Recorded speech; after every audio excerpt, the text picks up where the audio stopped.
सूर्य देव का वृश्चिक राशि परिवर्तन होगा। 16 नवंबर से 16 दिसंबर तक सूर्य देव वृश्चिक राशि में गोचर करेंगे। वृश्चिक राशि के स्वामी मंगल होते हैं। सूर्य का मंगल के साथ जो संबंध है वो बेहद घनिष्ठ मित्र, प्रिय मित्र, राजा और मंत्री का एक संबंध होता है, सेनानायक का और राजा का एक जो संबंध होता है वो विशेष तरह से एक महत्वपूर्ण संबंध माना जाता है। तो सूर्य देव का मित्र राशि में गोचर होना, तुला राशि में गोचर कर रहे थे। तुला राशि सूर्य देव का नीच राशि होता है। अब वो अपने नीच राशि से निकल करके वृश्चिक राशि में गोचर करेंगे, परंतु वृश्चिक राशि भी राशि चक्र का 8वां राशि है। अष्टम स्थान जो होता है, मृत्यु स्थान, कष्ट स्थान, डेथ हाउस माना जाता है इसे, यानी कि हमारे जीवन की जो बड़ी से बड़ी संघर्ष होता है या बड़े से बड़ी हमारे जीवन की कष्ट जो होता है वो हमें अष्टम हाउस से ही प्राप्त होता है। तो सूर्य देव का गोचर होना अष्टम भाव में, वृश्चिक राशि में, किस तरह से सभी 12 राशियों पर प्रभाव डालेगा। सूर्य को और चंद्रमा को ज्योतिष शास्त्र में बताया गया है कि इनके किसी भी जगह में बैठने पर इन्हें कोई दोष नहीं होता है। 6, 8, 12 ये ऐसे जगह हैं जहां पर कोई भी ग्रह जाता है तो वो निष्क्रिय हो जाता है, एक तरह से उसके प्रभाव कमजोर हो जाते हैं। परंतु सूर्य और चंद्रमा ये दोनों ऐसे ग्रह हैं जिनको कोई भी दोष कहीं भी बैठने का नहीं होता है। पूरी विस्तृत विश्लेषण आपको बताएंगे। सूर्य का हमारे जीवन में हमारे पराक्रम, हमारी ब्रह्म वर्चस्व, हमारी ऊर्जा, हमारी तेज और हमारी जागरूकता, हमारी क्रिएटिविटी, हमारे सोच विचारों पर सूर्य देव का विशेषाधिकार होता है। जिस व्यक्ति के जीवन में सूर्य कमजोर होता है ऐसे व्यक्ति को कभी भी धन्यवाद नहीं कहा जाता है। कोई भी व्यक्ति उसको थैंक यू नहीं बोलता है, उसको रिगार्ड नहीं मिलती है। और रिगार्ड ना मिलने का कारण केवल सूर्य के अशुभ होने पर, सूर्य के कमजोर होने पर व्यक्ति इस तरह से महसूस करता है। सूर्य का कमजोर होने का मतलब ऐसा व्यक्ति कभी भी सरकार के साथ नहीं जुड़ पाता है, गवर्नमेंट जॉब उसे कभी नहीं मिल पाती है। मैक्सिमम जो दुनिया में गवर्नमेंट के साथ जुड़ते हैं, हम गवर्नमेंट जॉब करते हैं उच्च स्तरीय पदों पर, आईएएस अधिकारी, आईपीएस अधिकारी जो बनते हैं, उनके सूर्य और मंगल का ही उनके जीवन में एक विशेष प्रभाव एक्टिवेट होता है और वो एक बड़े ओहदे तक अपने आप को लेकर के निरंतर जीवन काल में आगे बढ़ते चले जाते हैं। सभी 12 राशियों का विस्तृत विश्लेषण करेंगे। 16 नवंबर से 16 दिसंबर के मध्य का ये समय है। सबसे पहले मेष राशि की बात करेंगे। चैनल को आप सब्सक्राइब जरूर करें, लाइक करें। फेसबुक पेज पर देख रहे हैं तो पेज को भी फॉलो करें, हमारे साथ जुड़े रहें। मेष राशि, अब थोड़ा सा आप हमारे इस चार्ट के माध्यम से भी समझें। सूर्य का जब राशि परिवर्तन होगा तो उस समय ग्रह गोचर कैसे रहेंगे, यानी कि मंगल वृषभ राशि में, चंद्रमा राहु की प्लेसमेंट, या राहु मेष राशि में, सूर्य तुला राशि में केतु के साथ। अब वो वृश्चिक राशि में गोचर करेंगे जहां पहले से सूर्य और बुध विराजमान है, शनि मकर राशि में और गुरु द्वादश भाव में। मेष राशि की बात करें तो मेष राशि के जातकों के लिए जरूर सूर्य का यहां पर राशि परिवर्तन थोड़े से मानसिक तनाव, अपने तय समय पर कार्य को पूरा न कर पाने की एक गिल्टी, और बड़ी मेहनत से यदि इस समय के अंदर कोई भी आप अपने कंपटीशन, कोई इंटरव्यू या किसी भी बड़ी जिम्मेदारी वाला कार्य को करना चाहते हैं तो कोशिश करें कि 16 नवंबर से 16 दिसंबर तक आप यदि पोस्टपोन करें तो उसे कर सकते हैं। पिता के सेहत स्वास्थ्य का थोड़ा ध्यान रखना होगा और ऐसे समय में आप बिना तथ्यों को समझे हुए रिएक्शन न करें, अन्यथा आपको उसका एक साइड इफेक्ट के रूप में आपके अच्छे काम चलते हुए कामों में तमाम तरह के अड़चन रुकावटों का आपको सामना करना पड़ सकता है। बुधादित्य योग अष्टम भाव में जब बनता है तो कई बार हम कुछ ऐसी गलतियां करते हैं जिन गलतियों के बारे में हमें आभास भी नहीं होता है कि वो गलती हमारे जीवन की बहुत बड़ी गलती साबित होती है। स्वास्थ्य का ध्यान रखें और अपने प्रेम संबंध का भी आपको विशेष केयर इस समय में करना चाहिए। वृषभ राशि, वृषभ राशि वाले जातकों के लिए सूर्यदेव का सप्तम भाव में आगमन होना। सप्तम भाव दरअसल पारिवारिक और व्यापारिक व्यवस्था का एक प्रतिनिधित्व भाव है। यहां पर जब सूर्यदेव का आगमन होता है तो सूर्यदेव जिस जगह में जाते हैं उस जगह के अंदर वो एक तरह से अग्नि तत्व का बढ़ावा करते हैं। यानी कि व्यापारिक और पारिवारिक दोनों स्तर पर आपको अपने क्रोध पर विशेष नियंत्रण रखना होगा। स्थिरतापूर्वक अपने महत्वपूर्ण जीवन के निर्णय को करना होगा और व्यापार में यथावत आपको पूरी परिश्रम मेहनत करना होगा, क्योंकि कुछ शानदार कनेक्टिविटी व्यापारिक आपको मिल सकता है जो आपके जीवन की एक नई पद प्रतिष्ठा का कारण बन सकता है। पिता के स्वास्थ्य का थोड़ा ध्यान रखना होगा और अपने आत्मबल को, अपने कॉन्फिडेंस को समझना होगा। आप किस तरह से रिएक्शन दे रहे हैं, किस तरह से आप प्रति उत्तर दे रहे हैं। जब तक सवाल को अच्छे से न समझें तो उसका जवाब न दें, अन्यथा कुछ ऐसे परिस्थितियों में थोड़ा सा हमें दिक्कत आ जाता है। मिथुन राशि, मिथुन राशि के जातकों के लिए सूर्य का छठे भाव में आगमन होना। पराक्रम के स्वामी होकर के छठे भाव में सूर्य के आगमन से इस समय अवधि में कोशिश करें कि कोई कर्ज आप ना लें। पुराने कर्जों का निराकरण करने की कोशिश करें, वहां पर आपको सफलता मिलेगी। शत्रु भी इस समय में मित्रवत आपके साथ व्यवहार करेंगे, परंतु अपनी कार्यों को, अपनी जिम्मेदारियों को, अपने जॉब को बहुत अच्छे तरीके से निभाएं और पूरी ईमानदारी रखें। ऐसे समय में कई बार आपके आसपास आपके मित्र भी आपके साथ शत्रुवत व्यवहार कर देते हैं। कुछ ऐसी गोपनीय षड्यंत्रों में आप उलझ करके रह जाते हैं। किसी भी दस्तावेज में आप हस्ताक्षर कर देते हैं और बाद में पता चलता है कि आपने गलत दस्तखत किए थे। तो यहाँ पर सावधानी पूर्वक आगे बढ़ना होगा। सूर्यदेव की उपासना भी आपको करनी चाहिए, या फिर रोजाना आदित्य हृदय स्तोत्र का आप पाठ जरूर कर सकते हैं।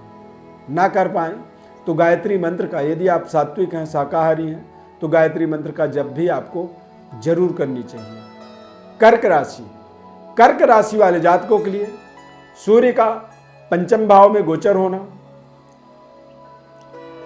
पंचम भाव में जब सूर्यदेव का गोचर होता है तो ये एक शुभ स्थान माना जाता है सूर्यदेव के गोचर के लिए। पंचम भाव में सूर्यदेव आपको आपके बुद्धि में कुशाग्र बुद्धि की प्राप्ति करवाते हैं, आत्मज्ञान की प्राप्ति होती है और आप अपने तमाम तरह के महत्वपूर्ण योजनाओं को जीवन में सही तरीके से कैलकुलेट करते हैं, सही तरीके से उसको समझ पाते हैं।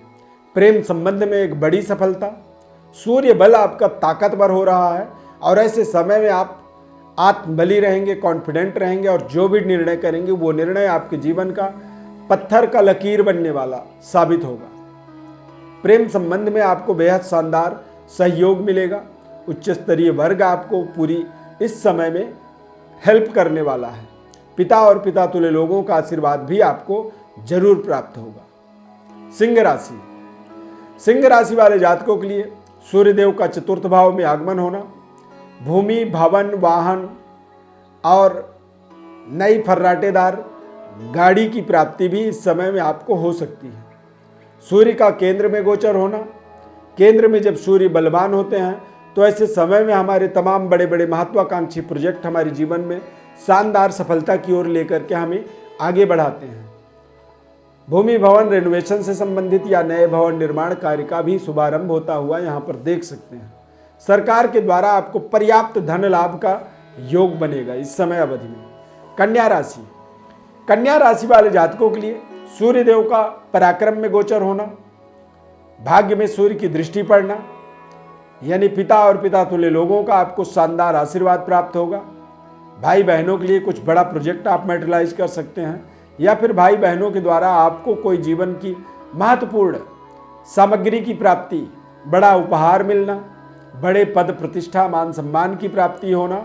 सूर्यदेव आपके जीवन में एक विशेष तरह के पराक्रम से जोड़ते हैं। सरकारी नौकरी के लिए यदि किसी तरह का कोई अप्रोच आपने लगाया हुआ था उसका इस समय में बड़ा डिसीजन आपके पक्ष में आ सकता है। कोई बड़ी कॉल लेटर या फिर मनपसंद स्थानांतरण की भी आप कल्पना कर सकते हैं, यानी कि जहां आप जाना चाहते थे 16 नवंबर से 16 दिसंबर के मध्य आपका वहीं पर ट्रांसफर हो जाना भी एक शानदार अवसर बन सकता है। तुला राशि वाले जातकों के लिए सूर्यदेव का द्वितीय भाव में गोचर होना, द्वितीय भाव में सूर्यदेव आपको कर्कश वाणी का सामना करवा सकते हैं। पारिवारिक जिम्मेदारियां बढ़ सकती हैं और परिवार के किसी विशेष समस्या का आपको अचानक आपके सामने उजागर हो जाना, यानी कि अचानक कुछ पारिवारिक कष्ट परेशानियों का सामना होना। वाणी पर आपको विशेष संतुलन बनाए रखना होगा। आई साइट से रिलेटेड, आंखों से रिलेटेड थोड़ी सी आपको विशेष परहेज करनी चाहिए और आंखों से संबंधित, दृष्टि से संबंधित, देखने से संबंधित किसी भी तरह की समस्या है तो किसी बड़े अच्छे डॉक्टर से आप जरूर संपर्क करें, परामर्श लें और अपने गलती को सुधार करें। जो गलती आप कर रहे हैं उन गलतियों का आपको पूरा निराकरण प्राप्त होना चाहिए। पिता और पिता पुत्र के संबंधों का आपको विशेष इस समय में परहेज करनी चाहिए। वृश्चिक राशि वाले जातकों के लिए इस समय अवधि में पूरे एक महीने 16 नवंबर से 16 दिसंबर तक आप उच्च पद प्रतिष्ठा की प्राप्ति, बड़ी प्रमोशन लेटर या फिर अप्रेजल लेटर आपको शानदार मिल सकता है। ऐसे समय में आप बेहतर तरीके से अपनी पद प्रतिष्ठा और अपने वाहन से संबंधित कुछ बड़े डिसीजन ले सकते हैं, यानी आपकी रफ्तार जीवन में बढ़ सकती है, आपका ब्रह्म वर्चस्व बढ़ेगा और आप देखेंगे कि आपके शारीरिक फिजिकली जो दिक्कत थी, फिजिकली जो समस्याएं थी, उनका भी आपको एक बड़ा शानदार समाधान यहाँ पर प्राप्त होगा। वृश्चिक राशि वालों के लिए सूर्य का गोचर बेहद शानदार है। अपने कारोबार व्यापार में निरंतर व्यस्ततम समय व्यतीत करेंगे। धनु राशि वाले जातकों के लिए सूर्यदेव का वृश्चिक राशि में गोचर होना, भाग्य के स्वामी हैं, द्वादश भाव में जाएंगे और द्वादश भाव में सूर्य का गोचर होने का मतलब होता है कि ऐसे समय में हम अपने जीवन के महत्वपूर्ण इन्वेस्टमेंट को मैटेरियलाइज करते हैं। भाग्य के उदय के माध्यम से देखेंगे तो सरकार के द्वारा कुछ बड़ा सहयोग आपको मिलेगा, जिससे आप जीवन के महत्वपूर्ण प्रोजेक्टों को मैटेरियलाइज कर पाएंगे और अपनी कार्य क्षेत्र के अंदर बड़ी डेवलपमेंट की योजनाओं को भी यहाँ पर एक्टिवेट होता हुआ देखेंगे। पिता तुल्य लोगों के साथ में थोड़े से संबंध में तनाव मिलेगा, तल्ख मिलेगा। पैतृक विरासत में भी कुछ कमियां महसूस होंगी, उनको आप बेहतर करने की पूरी प्रयास करेंगे, मेहनत करेंगे और उसमें आपको शानदार सफलता यहाँ पर जरूर मिलेगा। मकर राशि के जातकों के जीवन में अष्टमें सूर्य लाभ स्थान पर गोचर करेंगे। अब जब अष्टम के स्वामी होकर के लाभ स्थान पर आएंगे तो निश्चित रूप से आपको कुछ समस्याओं का सामना करना पड़ सकता है। कहते हैं कि आ बैल मार मुझे वाली स्थिति बनती है। कई बार आप अपने स्वयं के ही समस्याओं को आप बुलाते हैं, कई बार आप अपने उस शत्रु से जाके मिलते हैं जो शत्रु आपका कभी भला नहीं करने वाला होता है। पिता और पैतृक विरासत को लेकर के कुछ तनाव महसूस करेंगे। हालांकि सरकार से आपको लाभ हो सकता है, कुछ महत्वाकांक्षी प्रोजेक्टों पे आपको सफलता मिलेगी। पिता और पिता तुल्य लोगों के द्वारा आपको धन लाभ के योग जरूर बनेंगे।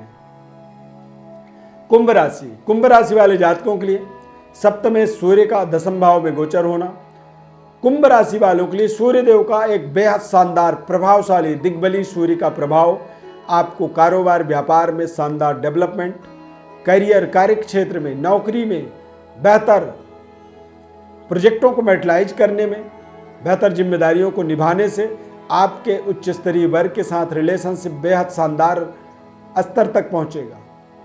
पारिवारिक जिम्मेदारियों को निभाते हुए आप अपने कार्य क्षेत्र की बड़ी डेवलपमेंट, बड़ी प्रमोशन की एक बड़ी सफलता यहां पर आप प्राप्त कर सकते हैं। मीन राशि वाले जातकों के लिए ये सप्ताह सूर्यदेव का राशि परिवर्तन बेहद शानदार रहेगा। आप बेहतर तरीके से अपने जीवन की व्यवस्थाओं को सुदृढ़ बनाएंगे, बेहतर तरीके से आप अपने भाग्य का एक्टिवेशन होता हुआ देखेंगे। धर्म कार्यों से आप जुड़ते रहेंगे पूरे समय तक और आध्यात्मिक विकास का भी समय आपको आप इसे देख सकते हैं। तीर्थ यात्रा या धार्मिक स्थलों के यात्रा का भी आपके जीवन में शुभ संयोग यहाँ पर सूर्य देव की इस राशि परिवर्तन से बनेगा। पिता के सेहत स्वास्थ्य में कोई समस्या थी, उसका बड़ा समाधान मिलेगा। पिता के द्वारा आपके जीवन में एक बड़े मार्ग का डिसीजन होने वाला है। पिता आपको आपके जीवन में कुछ नए रास्ते में चलने का एक तरह से आदेश देंगे। प्रिय दर्शकों, सूर्यदेव के राशि परिवर्तन के प्रभाव को आपके जीवन में किस तरह से पड़ सकता है, क्या सावधानी रखनी चाहिए, यदि फिर भी आप कोई ज्योतिष परामर्श चाहते हैं तो हमारे व्हाट्सएप पर अपनी बड़ी डिटेल भेजें। हमारे साथ आप निरंतर जुड़े रहें। चैनल को आप सब्सक्राइब जरूर करें। फेसबुक पेज पर देख रहे हैं तो पेज को लाइक करें। यदि आपने सब्सक्राइब कर रखा है हमें उसके लिए बहुत बहुत धन्यवाद। माता रानी की अपार कृपा आपके ऊपर बनी रहे। जय माता दी।